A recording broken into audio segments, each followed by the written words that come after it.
book reading of Practical Nature Cure, a book by Acharya Lakshmana Sarma. We started reading this book yesterday, and in the yesterday's book reading session, I gave you a little glimpse of this book and the author and read some of the pages from the first chapter. Today I'm going to read the second chapter. This book, as you can see, is a very fat book, so I'm not reading line by line. I have just marked few lines from each chapter which I'm going to read, and I'm also going to share little bit of my insights, but majorly I will be reading out from the book itself. And this series is made to inspire you, go through nature cure, learn about it, because I personally feel this science is very valuable. So let's go to the chapter number second. So there are total 30 chapters in this book, and after this yesterday's chapter, as I said, today the next chapter is going to be basic dharma, the basic dharma. It is the chapter is from page number 15 to 23. So when I read the title, the basic dharma, I get remembered about vipassana. If people who don't know about vipassana, I'll quickly share. Vipassana is basically a meditation designed by Goenka ji, and there are many silence retreat that happen. The one which is more popular is the 10 days noble silence. In that you are not able, you go for the meditation retreat for 10 days, and you are like advised not to talk to anybody, even with the eyes movement. So there Goenka ji shares about what is dharma. Like many people, because we associate dharma with religion.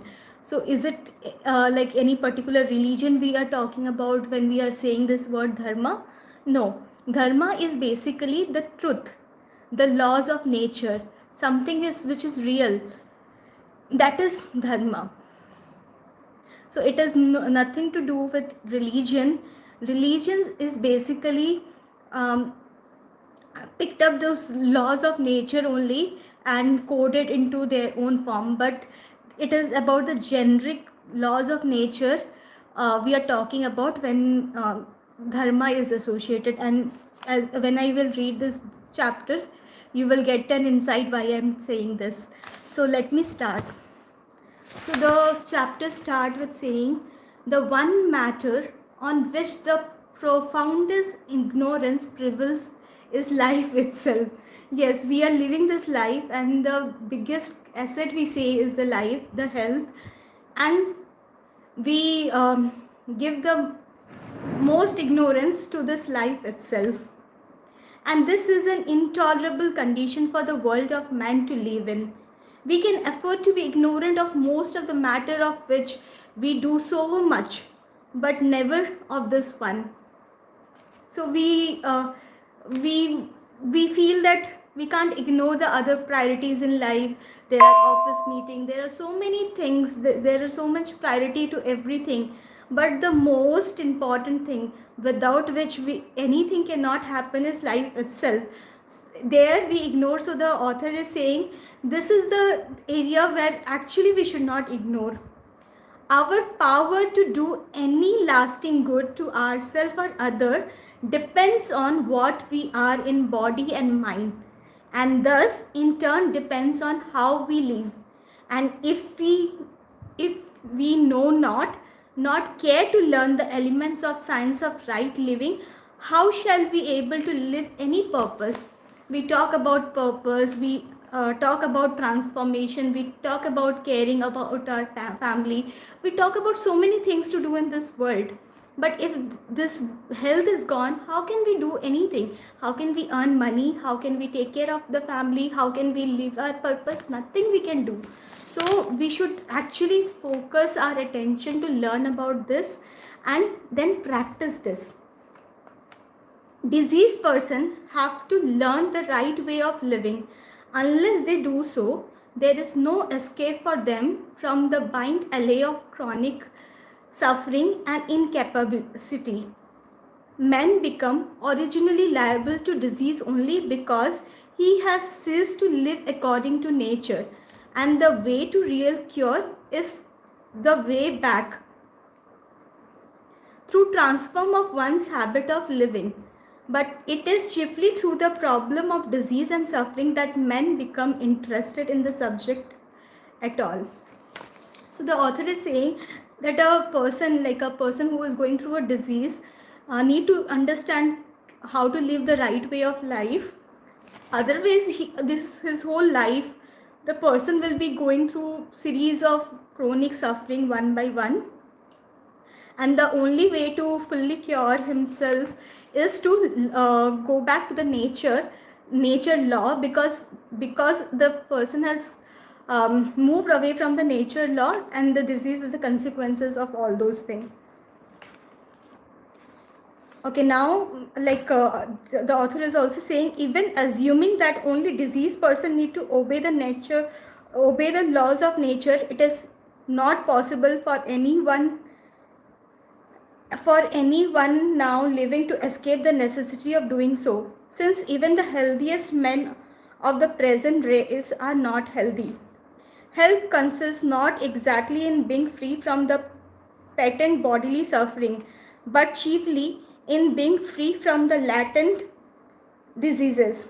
In this sense, everyone in these days of hyper-civilization is disease.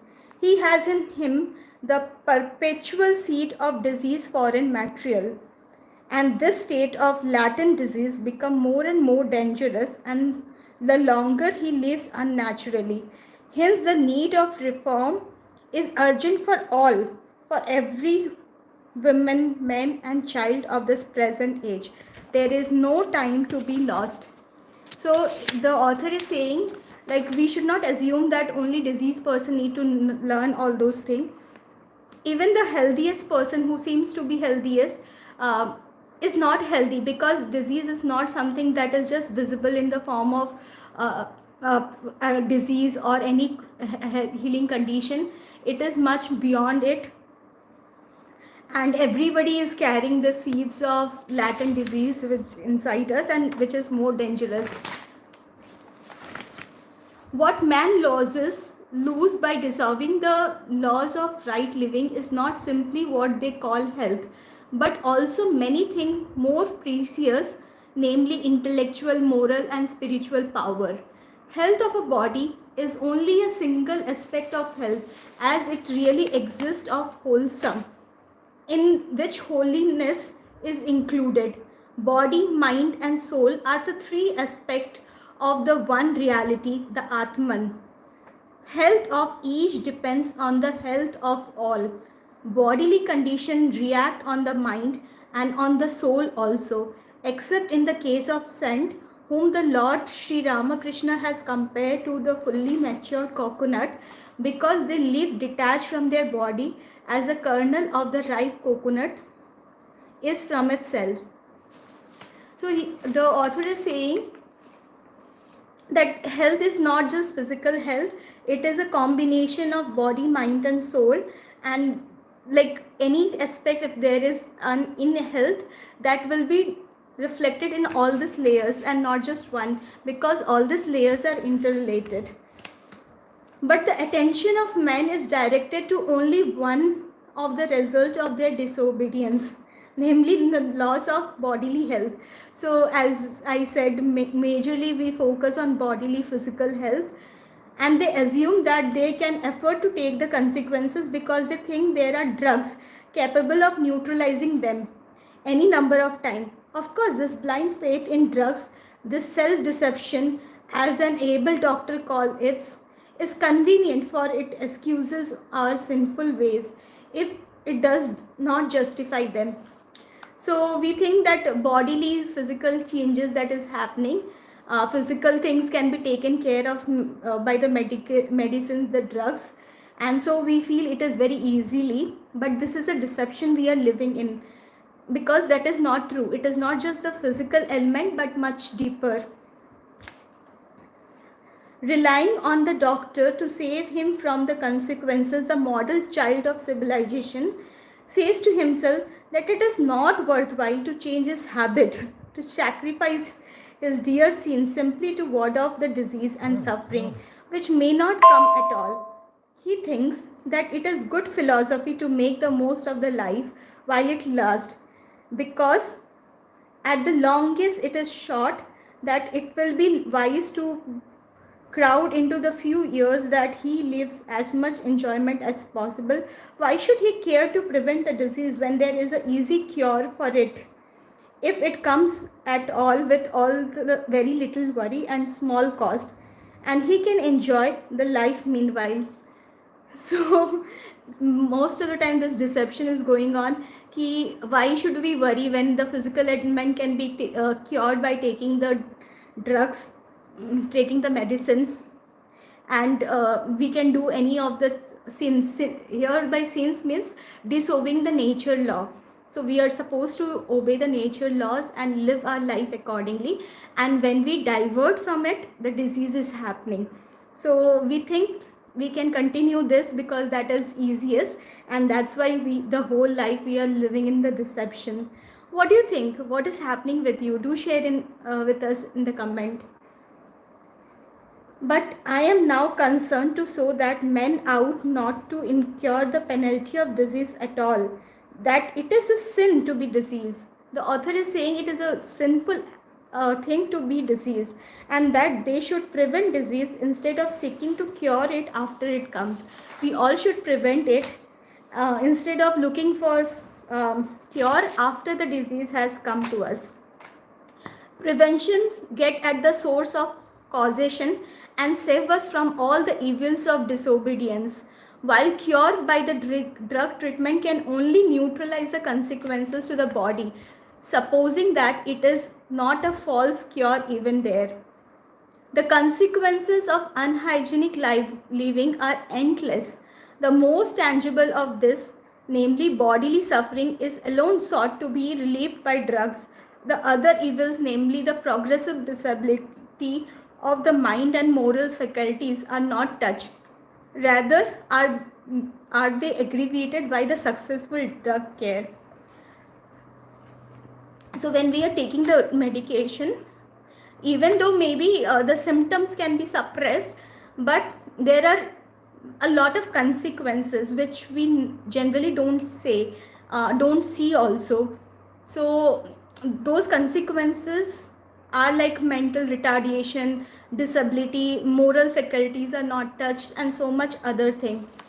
So that's the reason the author is again saying prevention, like before prevention at the initial stage is important, then looking for a cure and coming back, resolving our sins, the mistake which we have committed, then we are trying to let go them. So isn't it a tough thing? First you commit mistake, then you correct it, and then come back to the original. So if we know initially this is the mistake, we won't be doing, and it will be easier. We don't have to put so much effort in correcting all those things. So that's the importance of learning the right way of living with nature. The nature of man imposes on him certain laws of life which he cannot change at his will. Nature hygiene is only a part of these laws. It is an integral part of the science of man making. Obedience to this law is a duty of self-preservation in the highest sense.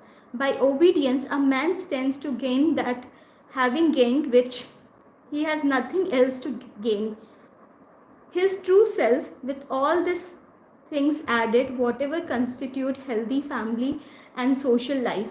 By disobedience, he stands to lose it as far as in him lies, and becomes also incapacitated for a truly happy life in this world.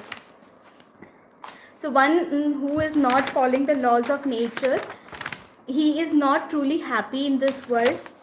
And like we can do so many things, we are so much capable, but we cannot change the way a man should live at our will. So that's the reason we have to all follow and stick to nature law. Now there are many things quoted from Bhagavad Gita. So you can, when you get this book, you can read it. So then they are saying, nature keeps ever open the doors of salvation. She has provided several such doorways to meet the needs of different kind of men. We can therefore, if we are not strong enough for a complete reform of renunciation of all the unnatural pleasure at one stroke, break up the reform into a number of manageable parts and achieve them one by one. So the author is saying that we have several way to come back to health, several way where we can reach our salvation point. And this, there are several ways, because there are several types of men, um, and if we feel we are not strong enough to walk in the complete reform path, completely change ourselves, we can actually start small, break it into small chunks of things which are manageable and easy, and gradually walk on that path. We can thus realize a substantial portion of the whole reform, if not whole, within a short span of life given to our present body. So with this, we will see slowly and slowly small transformation, substantial amount is getting transformed in us, which will help us, inspire us to take a few more steps in our reformation journey. That is, we can transform ourselves by installment. The one thing needful is to accept the ideal of reform and to be faithful to it always. Even occasional relapses in the old way do not matter if there is a faithfulness to the ideal, for this will rescue us from abiding in the sin. So the author is saying we should believe that this is the righteous way of life. And if we believe that this is the righteous way of life, and with all devotion, all faith, walk in that path, even sometimes the old relapses of the pattern will come, because the distractions are there in this worldly life. So even if the distractions will come, they will be momentarily, and we will get enough encouragement and motivation, because at the heart we believe and we value those things. So do share, what do you believe in? Like, is your belief system very strong that we should live a healthy life, or do you feel okay, it is okay to continue with the external support, outsourcing it?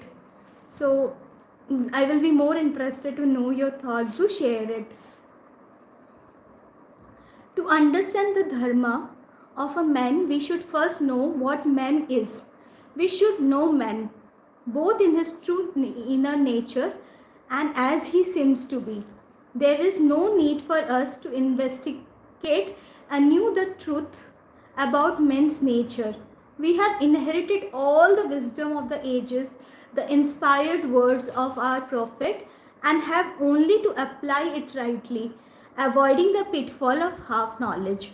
The Upanishad and other great scriptures of the world, the guiding of the great incarnations of messengers of God, are our guide. They have seen the truth which they teach, and we can act upon their discovery as if it was our own. So the author is saying we have all the wisdom, we have inherited that in our heart. Only what we need to do is apply them to practice. And the great men have done that. So we need to learn from their experience and just do that same way. What we actually see a man is the lowest vehicle of manifestation, his physical body, his lowest apparent self. Man has many such vehicles or apparent self, and he transcends all of them. So what we see as a man is just only one vehicle, the physical body. So we have so many other bodies, vehicles, and we have to transcend beyond all of them. No, the self as the owner of the chariot, and the body has nothing more than the chariot.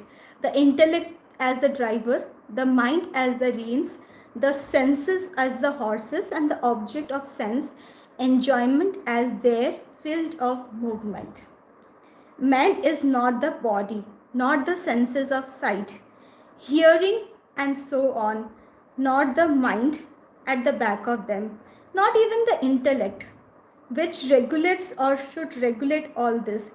He is in his true nature above all this, and is not bound to this. He has no concern with the sense object. He knows all the object, the senses, the mind, and intellect.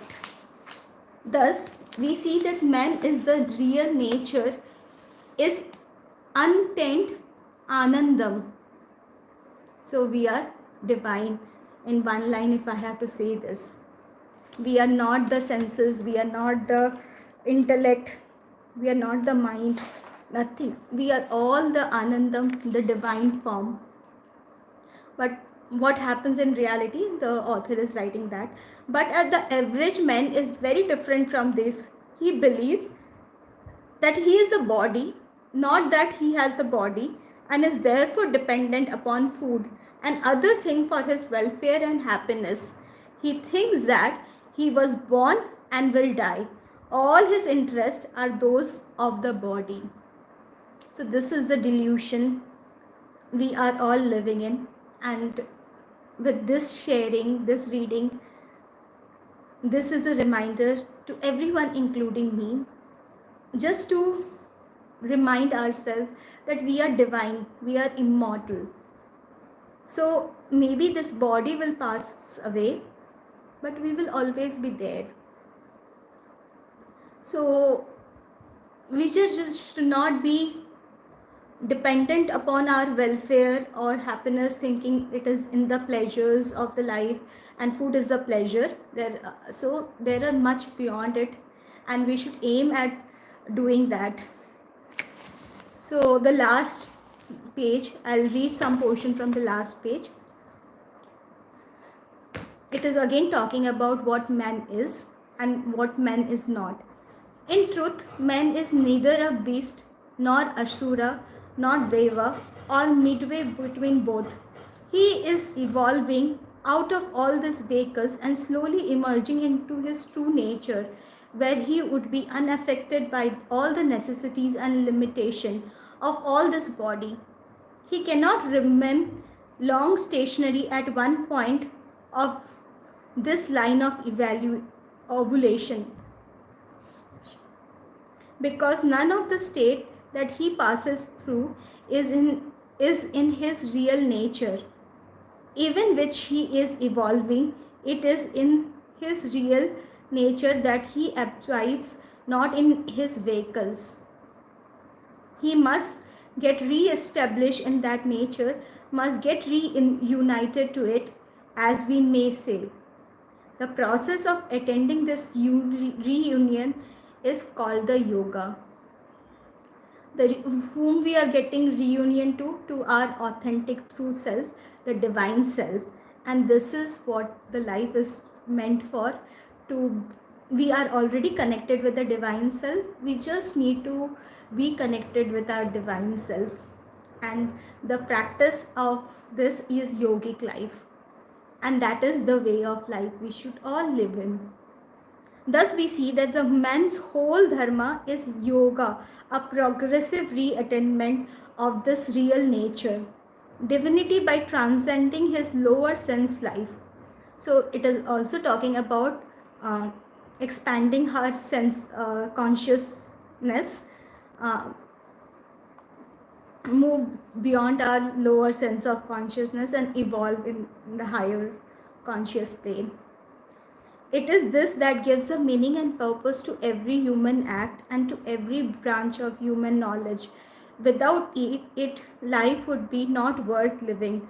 Knowledge would not be worth having. All the science must be linked up to the fundamental teaching of this dharma. We must find the starting point of natural hygiene in this dharma or yoga. So with this, I complete the second chapter. This third chapter is about druglessness. It is one of the aspects of nature cure that it doesn't recommend any drug basically medicines. So how to cure ourselves without drugs is what is written in the chapter 3. Tomorrow I will be reading about that. And thank you for listening this book reading. I'm so grateful for you for being committed and listening till here. uh, and I request, if I have done mistake, please forgive me.